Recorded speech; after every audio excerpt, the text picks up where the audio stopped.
Good morning students. कल हमने पढ़ा था कोलिगेटिव प्रॉपर्टी। 3 कोलिगेटिव प्रॉपर्टी हमने पढ़ ली थी। 4th कोलिगेटिव प्रॉपर्टी है osmotic pressure denoted by pi. तो क्या होता है, it is the extra pressure या hydrostatic required to stop osmosis. Osmosis को स्टॉप करने के लिए जितना प्रेशर अप्लाई किया जाता है उसको बोलते हैं ऑस्मोटिक प्रेशर, रिप्रेजेंटेड बाय पाई।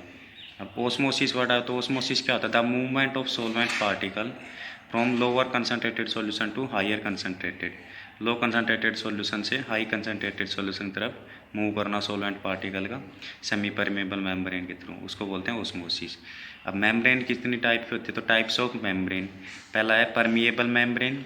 क्या होगा, a membrane which allowed solute as well as solvent particle to pass through it. इसमें से सोल्यूट और सोलवेंट दोनों टाइप पार्टिकल पास हो जाए उसको परमिएबल मेम्ब्रेन बोलते हैं। सेकंड है सेमी परमिएबल मेम्ब्रेन। वो क्या होती है, a membrane which allows only solvent particle to pass through it. जिसमें से ओनली सोलवेंट पार्टिकल पास हो उसके, उसको बोलते हैं semi permeable membrane. Impermeable membrane क्या होती है, a membrane through which no substance can pass. जिसमें से ना सोल्यूट पास हो ना सोलवेंट पास हो, उसको बोलते हैं इम्परमिएबल मेम्ब्रेन। अब मैथमेटिकली ऑस्मोटिक प्रेशर कैसे कैलकुलेट किया जाएगा, तो osmotic pressure is directly proportional to concentration and temperature. किस पे डिपेंड करता है, कंसंट्रेशन पे और टेम्परेचर पे। तो pi is directly proportional to concentration and temperature. Directly proportional को हटाने के लिखा हमने आर क्या है, सॉल्यूशन कांस्टेंट वैल्यू होती है 8.314।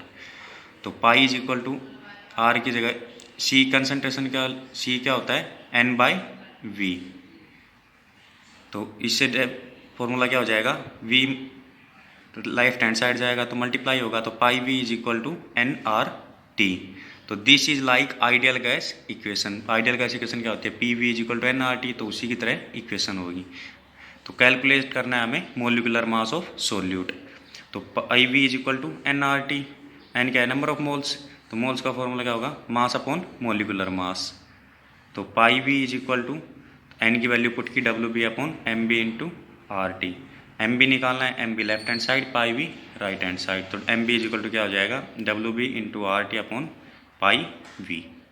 या दूसरा तरीका है इसका, according to ideal gas equation P V is equal to n R T. अब ऑस्मोटिक प्रेशर के लिए प्रेशर इज इक्वल टू क्या होता है, pi. P is equal to हम पाई मान लें, n is equal to x B, तो pi V is equal to x B R T. अब x B number of moles of solute, तो value put की डब्ल्यू B upon M B into R T. M B करना निकालना है तो left hand side, pi V right hand side है तो डिवाइड में जाएगा, तो M B is equal to डब्ल्यू B into R T upon pi V, same formula आएगा। Significance of osmosis. तो सिग्निफिकेंस क्या होता है, ऑस्मोसिस के फायदे क्या है, तो osmotic pressure is useful in determination of molecular mass ई polymers having very high molecular mass. किस में यूज किया जाता है, जिन पॉलीमर्स का हाई मोलिकुलर मास होता है उनको मोलिकुलर मास कैलकुलेट करने में यूज किया जाता है 10⁶। As other methods can not be use, इसके अलावा कोई अलग मेथड यूज नहीं होते, such as elevation in boiling point and freezing point, due to following reason. As molecular mass of such polymer such as proteins is very high, so change in temperature is very small. Proteins वगैरह होते हैं, polymer होते हैं, इनका molecular mass क्या होता है ज़्यादा, तो change in temperature is very small. तो टेम्परेचर में जो चेंज होगा वो थोड़ा कम होगा, तो which can not be observe, तो कैलकुलेट नहीं कर सकते उसको। तो which while osmotic pressure can be determined easily, और ऑस्मोटिक प्रेशर को हम कैलकुलेट कर सकते हैं। Osmosis helps in movement of water from soil to roots. Osmosis किस में हेल्प करता है, वाटर के मूवमेंट में, कहाँ से, soil to roots and roots to different plant parts. उसके बाद आता है आइसोटोनिक सॉल्यूशन। क्या होता है isotonic solution, solution having same osmotic pressure. जिस सॉल्यूशन में ऑस्मोटिक प्रेशर क्या हो, सेम, उसको बोलते हैं आइसोटोनिक सॉल्यूशन। तो as no osmosis take place in such solution due to same concentration, उसमें ऑस्मोसिस नहीं होगा। ऑस्मोसिस के लिए एक लो कंसंट्रेटेड होना चाहिए, एक हाई, तो कंसंट्रेशन क्या है इसमें सेम, तो ऑस्मोसिस होगा नहीं, तो hence also called isotonic solution. उसके बाद है हाइपरटोनिक और हाइपोटोनिक सॉल्यूशन। तो when two solution separated by a semi permeable membrane then one having, दो सॉल्यूशन को सेपरेट कर रखा है हमें सेमी परमिएबल मेम्ब्रेन के थ्रू। एक में क्या है, वन हैविंग ग्रेटर कंसंट्रेशन, जिसमें कंसंट्रेशन ज़्यादा होगी उसका हाइयर ऑस्मोटिक प्रेशर होगा, तो हाइयर होगा तो उसको बोलते हैं हाइपरटोनिक सॉल्यूशन। और other having lower osmotic pressure, जिसमें ऑस्मोटिक प्रेशर कम होगा तो कंसंट्रेशन भी कम होगी, उसको बोलते हैं हाइपोटोनिक सॉल्यूशन। अब आता है एबनॉर्मल मोलिकुलर मास। तो मोलिकुलर मास दो टाइप के होते हैं। पहला होता है कैलकुलेटेड मोलिकुलर मास। क्या होगा? It is that molecular mass which is calculated mathematically, जिसको हम मैथमेटिकली कैलकुलेट करते हैं तो एग्जाम्पल लिया हमने NH2CONH2, नाइट्रोजन का एटॉमिक नंबर 14, हाइड्रोजन 2 है तो 2, कार्बन का 12, ऑक्सीजन का 16, नाइट्रोजन 14, 2, इनको एटॉमिक मास को हम कैलकुलेट किया तो 60। H2SO4 का कैलकुलेट किया ऐसे ही, हाइड्रोजन H2 है तो 2, सल्फर का एटॉमिक मास 32, ऑक्सीजन का 16 तो 4 है तो 64 तो 98। सेकेंड टाइप होती है ऑब्जर्व्ड मोलिकुलर मास। ऑब्जर्व्ड मोलिकुलर मास कौन सा होगा? It is that molecular mass which is determined experimentally, इसको एक्सपेरिमेंटली डिटरमाइन करते हैं उसको ऑब्जर्व्ड मोलिकुलर मास बोलते हैं। That is with the help of 4 colligative property, colligative property की हेल्प से कैलकुलेट किया जाता है, उसको बोलते हैं ऑब्जर्व्ड। एबनॉर्मल मोलिकुलर मास की डेफिनेशन क्या होगी? If calculated molecular mass is not equal to observed molecular mass, जिसमें कैलकुलेटेड मोलिकुलर मास इक्वल ना हो ऑब्जर्व के, उसको बोलते हैं abnormal molecular mass. Normal molecular mass क्या होगा? If calculated molecular mass is equal to observed molecular, जिसमें कैलकुलेटेड किसके इक्वल हो? ऑब्जर्व्ड मोलिकुलर मास, उसको बोलते हैं नॉर्मल। तो causes of abnormality in molecular, abnormality के रीजन क्या है?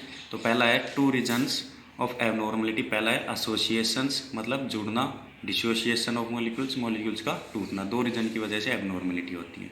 तो पहला है एसोसिएशंस ऑफ मॉलिक्यूल्स। तो when 2 molecules of any compound combines then they form dimer, 2 molecule किसी कंपाउंड के कंबाइन होंगे तो एक कंपाउंड डाइमर की फॉर्मेशन होगी। तो 10 when molecules associated then number of particles decrease, पहले 2 मॉलिक्यूल्स थे, डिक्रीज होके कितने बने बाद में? 1।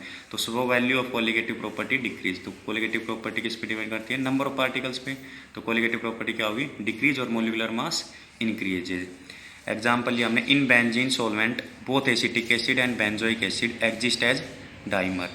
एग्जाम्पल लिया हमने बेंजीन सोलवेंट का, जिसमें एसिटिक एसिड और बेंजोइक एसिड को फॉर्मेशन की डाइमर की। तो व्हेन एसिटिक एसिड और benzoic acid are dissolve in benzene, जब इन दोनों से बेंजीन में डिजोल्व किया जाएगा तो एसोसिएशन अकर्स होगा ड्यू टू हाइड्रोजन बॉन्डिंग के through between solute molecules in solution forming dimer. Hydrogen bonding के थ्रू डाइमर की फॉर्मेशन होगी। यह एग्जाम्पल हमने डाइमर ऑफ एसिटिक एसिड का फॉर्मूला ये होता है एसिटिक एसिड का CH3COOH। तो 2 कंपाउंड कंबाइन करके डाइमर की फॉर्मेशन हो रखी है। ये बेंजोइक एसिड के 2 कंपाउंड है कंबाइन होकर डाइमर की फॉर्मेशन कर रखी है। तो molecular mass of acetic acid होता है कितना होगा? कार्बन का एटॉमिक मास 12, हाइड्रोजन 3 है तो 3, कार्बन का 12, ऑक्सीजन के 16, नेक्स्ट ऑक्सीजन के 16, हाइड्रोजन का 1, 60। और डाइमर की फॉर्मेशन होगी तो डाइमर में 2, तो 60 मल्टीप्लाई बाई 2 कितना हो जाएगा? Molecular mass 120। अब उसके बाद है डिसोसिएशंस ऑफ मॉलिक्यूल्स। तो क्या होगा? In case of dissociation the number of particles increases. इसमें डिसोसिएशन होगा तो टूटेंगे तो नंबर ऑफ पार्टिकल्स क्या होगा? Increase, and molecular mass decreases. तो as colligative property depends upon the number of particles, किस पे डिपेंड करती है? नंबर पे। तो नंबर बढ़ेगा तो कोलिगेटिव प्रॉपर्टी क्या होगी? इंक्रीज। NaCl ले रखा हमने एग्जाम्पल NaCl का, NaCl टूटेगा Na पॉजिटिव और Cl नेगेटिव। तो मोलिकुलर मास बिफोर डिसोसिएशन कितना था? 58.5 होगा Na और Cl का, दोनों का कंबाइन करके। कितने कंपाउंड है? 1, तो 1 से डिवाइड किया। मोलिकुलर मास आफ्टर डिसोसिएशन कितने कंपाउंड बने? 2 में ब्रेक हुआ तो डिवाइड बाय 2 से। तो वैंड्स ऑफ फैक्टर आता है उसके बाद। नेक्स्ट टॉपिक में वैंड्स ऑफ फैक्टर क्या होता है? रेशियो होता है कैलकुलेटेड मोलिकुलर मास का to observed molecular mass, denoted by i से डिनोट करते हैं। आई क्या होगा? Calculated molecular mass upon observed molecular mass. तो कैलकुलेटेड को हम किससे डिनोट करते हैं? MC से, और ऑब्जर्व्ड मोलिकुलर मास को MO से। तो since molecular mass is inversely proportional to colligative property, molecular mass inversely proportional होता है कोलिगेटिव प्रॉपर्टी, ठीक है। तो आई में बी एक्सप्रेस्ड एज, तो आई की दूसरा फॉर्मूला क्या हो जाएगा? I is equal to observed value of colligative property upon calculated value of colligative property, observed value upon calculated value. अब सिग्निफिकेंस क्या है, किस किस में यूज़ किया जाता है वैंड्स ऑफ फैक्टर? तो पहला if i is equal to 1, और आई की वैल्यू क्या है? वैंड ऑफ फैक्टर की वैल्यू 1, तो then there is no abnormality of molecular mass, molecular mass में कोई एबनॉर्मलिटी नहीं होगी। अगर if i is not equal to 1, i is not equal to 1 है तो then molecular mass will be abnormal, तो मोलिकुलर मास क्या होगा? एबनॉर्मल। 2 कंडीशन है इसमें। If i is less than 1 तो क्या होगा? एसोसिएशन होगा। If i is greater than 1 तो then dissociation takes place. Next topic है उसके बाद लास्ट टॉपिक है एजियोट्रोपिक मिक्सचर। तो when the mixture of liquids have constant boiling point, जिस लिक्विड का मिक्सचर होगा लिक्विड का, उसका बॉइलिंग पॉइंट अगर कांस्टेंट है and boils like pure liquid, और प्योर लिक्विड की तरह बॉयल होता है, उसको बोलते हैं हम एजियोट्रोपिक मिक्सचर। ये लास्ट टॉपिक था। इसके बाद यूनिट यहीं ख़त्म होती है। तो प्लीज़ आप इसको रिवीजन करना अच्छे से, और कोई डाउट हो बताना। Thank you, have a nice day.